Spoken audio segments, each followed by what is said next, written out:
Assalamualaikum warahmatullahi taala wabarakatuh. Alhamdulillahirabbil alamin wa sallallahu ala sayyidina Muhammadin wa ala alihi washabihi wasallam. Amma ba'du. Waktu sedang scrolling Facebook, saya menemukan satu status yang menarik. Ini dari bukan channel, kalau di Facebook itu apa? Akun ya. Dari akun Surya Insomnia Fans. Ini menampilkan caption yang diberi foto Dr. Tirta. Ini dikatakan di dalam judulnya itu uang, uang, dan uang. Dr. Tirta, saya suka uang karena dengan uang banyak masalah kehidupan itu selesai. Masalahnya mayoritas warga dan anak muda Indonesia tidak mengakui itu. Mereka bilang uang banyak belum tentu bahagia. Padahal kamu kan belum pernah pegang uang banyak. Makanya kamu gak tahu bahagianya kayak apa. Dan bingung mau ngabisin uangnya kayak gimana. Ini adalah quote yang dinisbahkan begitu ya, yang ditempelkan kepada Dr. Tirta. Nah, saya tidak mau mengomentari Dr. Tirtanya sama sekali ya, at least pada video ini, karena saya tidak bisa memastikan apakah ini adalah perkataan beliau atau bukan. Ya, apabila ini adalah perkataan beliau, ya mungkin kita bisa membahas sohibul maqolnya, orang yang memiliki perkataannya. Cuman di sini tidak bisa memastikan. Nah, ini saya mau memberikan sebuah pandangan dulu ya. Jadi memang di era medsos sekarang ini banyak sekali dipajang foto, kemudian dipajang quote begitu, seolah-olah itu adalah perkataan orang yang bersangkutan. Yang paling banyak dipakai itu kan Einstein ya, ini ada Einstein, kemudian berkata dengan kata-kata dikasih tanda petik. Nah, kita pun tidak bisa memastikan apakah Einstein berkata seperti itu atau tidak. Nah, dalam hal ini Dr. Tirta, dan sejauh pandangan saya, Dr. Tirta itu pandangan-pandangannya banyak diambil oleh orang-orang. Nah, jadi kita lepaskan dulu Dr. Tirtanya ya, kita ambil dulu quote-nya, bahas quote-nya. Kenapa saya membahas quote ini? Karena quote ini itu bertentangan dengan nilai-nilai yang diajarkan oleh para ulama. Di situ nanti. Nah, kita lihat kesimpulannya dulu begitu ya.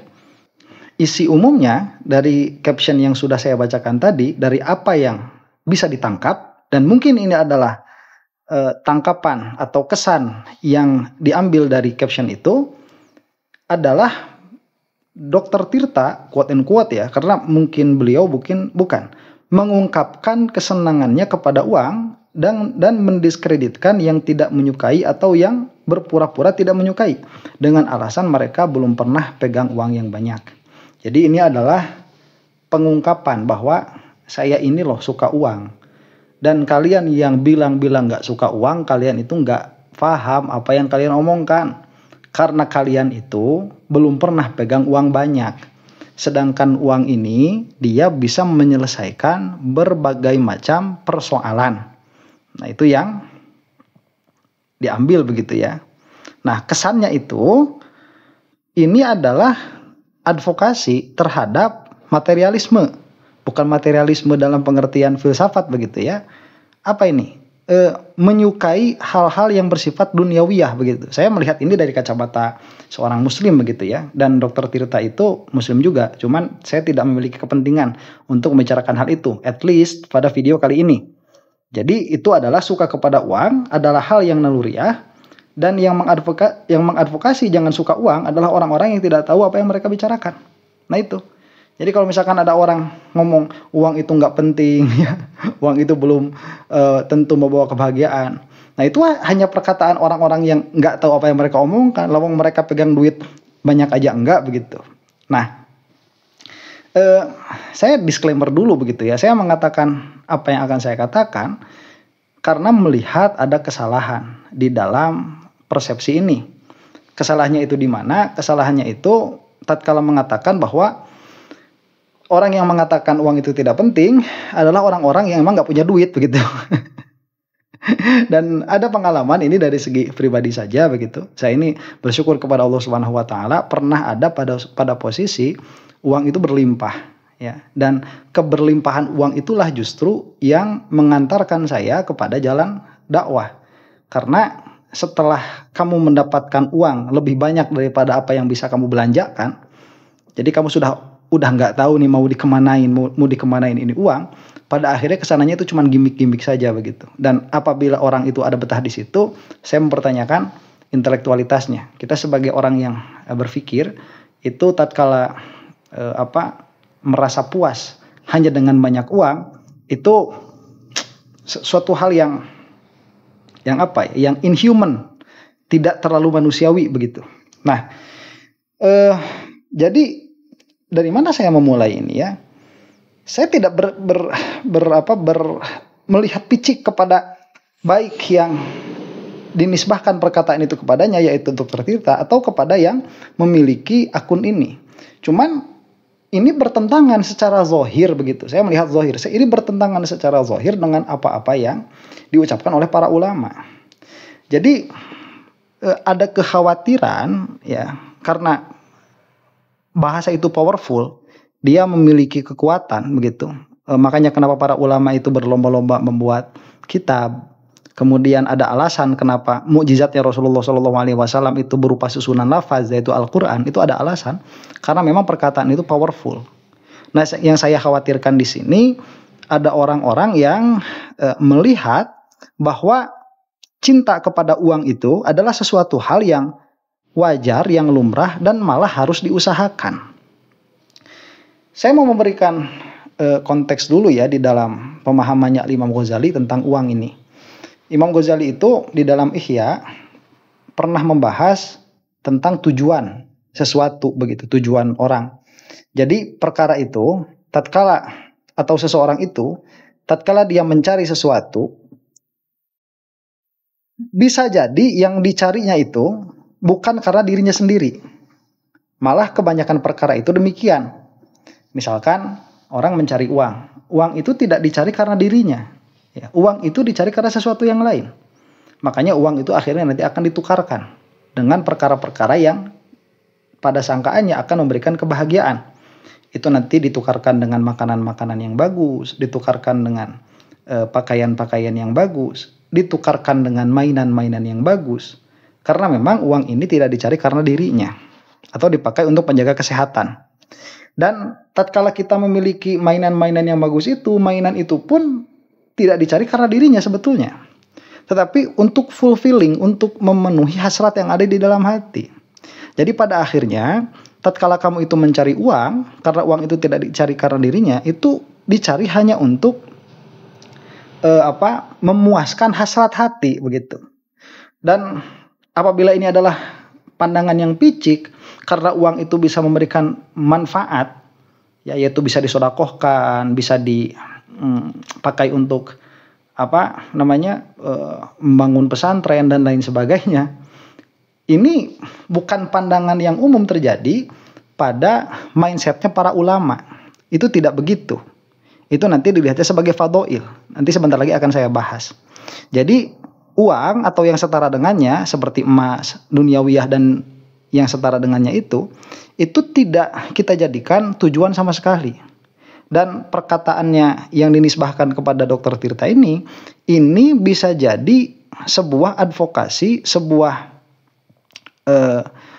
pengiklanan untuk menjadikan uang sebagai tujuan atau wasilah yang paling penting, setidaknya kalau kita mau agak moderat begitu ya. Nah, perkataan ini tidak benar juga di dalam dirinya, karena dia mengatakan bahwa orang yang mengatakan tidak suka uang itu paling dia gak punya duit begitu. Tapi ini kontradiktif karena banyak sekali orang-orang yang sudah memiliki uang banyak malah mengatakan uang ini tidak memberi apa-apa begitu, tidak memberi kebahagiaan. Bukan tujuan ternyata begitu ya, dan usaha yang dipakai untuk mencari uang itu tidak sepadan dengan apa yang dihasilkan. Itu banyak juga orang-orang yang punya duit yang ngomong kayak gitu. Nah, saya mau membicarakan dulu nih perkataannya siapa, Ustadz Nuruddin ya, yang mana justru apa yang beliau sebarkan itu bertolak belakang dengan status ini. Jadi Ustadz Nuruddin itu sering berkata kepada orang-orang yang sedang menuntut ilmu, yang sedang mencari ilmu, itu supaya jangan memikirkan duit sama sekali. Jangankan duitnya, untuk memikirkan pekerjaan pun itu jangan. Dan saya sebagai thalibul ilmi ya, saya tidak mengklaim diri saya sebagai alim. Sebagai thalibul ilmi, saya setuju justru dengan apa yang dikatakan oleh Ustadz Nuruddin. Jadi ilmu ini adalah perkara yang pada satu sisi dia bisa bersifat fardu ain, pada sisi yang lain dia bisa bersifat fardu kifayah. Dimanapun kamu berada di dalam mencari ilmu, baik mencari ilmu yang sifatnya fardu ain atau mencari ilmu yang sifatnya fardu kifayah, jangan sekali-kali pernah memikirkan masa depan kamu, apalagi urusannya dengan pekerjaan atau dengan uang. Jangan, itu akan menjadi penghalang. Dan ini sebetulnya yang ingin saya tekankan begitu dalam video ini. Ya, sudah bekerja saja kamu untuk Allah Subhanahu wa taala, carilah ilmu dengan sebaik-baiknya. Urusan uang jangan sampai dimasukkan ke hati. Kalau mau masukin ke kantong.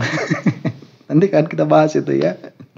Nah, memang nanti para ulama berbeda pendapat. Jadi apakah quote ini bisa dilihat dengan perspektif yang baik? Ya bisa juga sebetulnya. Karena para ulama pun berbeda pendapat mengenai uang ini, begitu ya. Dalam pengertian mana yang lebih utama? Apakah fakir yang sabar atau kaya yang bersyukur ya. Jadi ghaniyun syakirun au faqirun sabirun. Mana yang lebih utama itu di sisi Allah Subhanahu wa taala? Dan seingat saya ini terbuka perdebatan sebetulnya. Saya tidak mengklaim ini adalah kebenaran mutlak, cuman seingat saya para ulama itu mentarjih fakir yang sabar itu lebih utama daripada ghani yang syakur. Kenapa? Karena Rasulullah Shallallahu alaihi wasallam ada dalam keadaan itu. Begitu. Orang yang mengatakan, Rasulullah kan kaya. Orang yang mengatakan Rasulullah kaya itu nggak pernah baca sejarah Rasulullah SAW dengan komprehensif. Ya, itu yang suka dijadikan patokan itu kan Rasulullah ngasih mahar sekian dan sekian. Itu mahar hasil patungan dari paman-pamannya begitu. Itu bisa diobrolkan lah nanti. Ada pula yang mentarjih bahwa ghani yang syakur itu lebih utama. Kenapa? Karena manfaatnya itu melebar kepada masyarakatnya. Cuman mau manapun yang kamu pakai, pendapat manapun yang mau kamu pakai, seorang mukmin itu idealnya dia tidak akan pernah menjadikan uang sebagai niat awal atau tujuan akhir. Nggak bakalan pernah itu. Dan inilah kebahayaan di sini. Para ulama itu mentaklif berjilid-jilid kitab untuk ikhlas. Ada perkataan dinisbahkan kepada Dr. Tirta yang judulnya saja sudah uang, uang dan uang, kemudian quote-nya seperti itu. Begitu. Nah, ini jangan sampai merusak apa-apa yang sudah diajarkan oleh para ulama. Memang di dalam kenyataannya ideal itu susah, ideal itu sulit ya. Akan lebih mudah untuk orang-orang yang mahjub seperti saya ini, untuk orang-orang yang mahjub seperti diri saya, dalam keadaan banyak uang, itu akan lebih mudah ya. Tapi itu bukan perkara yang diusahakan, apalagi perkara yang dikejar. Tidak boleh itu akan mengganggu keikhlasan. Nah, maka dari sudut pandang Muslim begitu ya, Islam, saya mempelajari tasawuf yang mau melihat apa yang saya bicarakan dari ilmu tasawuf, saya membuka kitab Risalah Kusyairiyah begitu ya, dan itu bukan satu-satunya kitab yang saya aji mengenai tasawuf. Yang harus diadvokasi itu zuhudnya dulu. Begitu. Jika keadaan kolbunya itu bukan senang uangnya dulu, zuhudnya dulu. Adapun apabila zuhud sudah dilaksanakan, kemudian uang malah melimpah, nah itu urusannya lain lagi. Begitu. Jadi seorang thalibul ilmi itu tidak boleh mengejar uang sama sekali. Yang saya jadikan patokan di dalam berlimpahnya harta itu gara-gara ilmu itu diantaranya ya Ustadz Adi Hidayat itu. Itu kalau Gus Ikdam itu kan ya pemberian dari jamaahnya juga banyak, cuman kan yang disebarkan bukan ilmu, itu yang disebarkan kan sholawatan begitu ya. Sholawatan pun dengan gaya yang nyentrik, gayanya beliau begitu. Cuma kalau kita mau lihat dari ilmu, yaitu siapa? Ustadz Adi Hidayat itu. Bahwa beliau kan luar biasa ya, kalau misalkan lagi pengajian itu bagi-bagi umroh itu bukan gimmick, itu sudah dari dulu ya. Seingat saya itu waktu di pesantren, beliau itu suka bawa apel, suka bawa beng-beng itu. Dulu ada coklat namanya Ichiban itu. Nah, beliau itu kan salah satu ketua KMR tuh dulu namanya, Korps Mubalik Remaja itu. Di pesantren saya ada itu. Beliau itu yang mengkader orang-orang supaya bisa berpidato. Nah, itu kalau misalkan untuk memancing teman-teman itu supaya berani maju ke depan, itu beliau suka bawa beng-beng dan itu keluar dari uang jajan beliau begitu. Bukan bukan dari mana-mana, itu keluar dari uang jajan beliau. Memang itu sudah sifatnya beliau, bukan gimmick. Dan subhanallah kan kita menyaksikan apa yang terjadi kepada beliau dari keberlimpahan harta gara-gara ilmu. Bukan dijadikan tujuan begitu. Nah, ini harus dilihat. Ini yang saya maksud dari membahas konten ini. Jadi kesimpulannya ya, jadilah seorang profesional yang ikhlas dengan landasan dunia sebagai sarana, bukan sebagai tujuan, begitu. Ya, jadi yang pentingnya itu jadi profesionalnya saja. Kita profesional bekerja untuk Allah Subhanahu wa taala, dan ini nasihat juga kepada diri saya sendiri begitu ya, bukan nasihat yang saya berikan hanya kepada yang mendengar. Mudah-mudahan kita semua bisa mendapat faidah dari apa yang saya bacakan, dari apa yang saya bicarakan. Meskipun tahkiknya saya tidak tahu ini berfaedah atau tidak, cuman kesimpulannya begitu. Jadilah seorang profesional yang belajar dengan tekun, belajar dengan giat, jangan memikirkan tentang uang, jangan memikirkan tentang harta. Allah Subhanahu wa taala apabila menakdirkan kita berlimpah harta, ya akan berlimpah, apabila tidak ya tidak, dan itu tidak menjadi masalah. Dan satu lagi, kalaupun kita misalkan melihat ada orang yang berkelimpahan hartanya, tidak usah suuzon begitu. Jadi intinya bukan pada kaya dan miskinnya, intinya itu jangan sampai ini dijadikan niat di dalam qalbu begitu. Itu mudah-mudahan video ini ada manfaatnya. Wallahu taala a'lam bissawab. Assalamualaikum warahmatullahi taala wabarakatuh.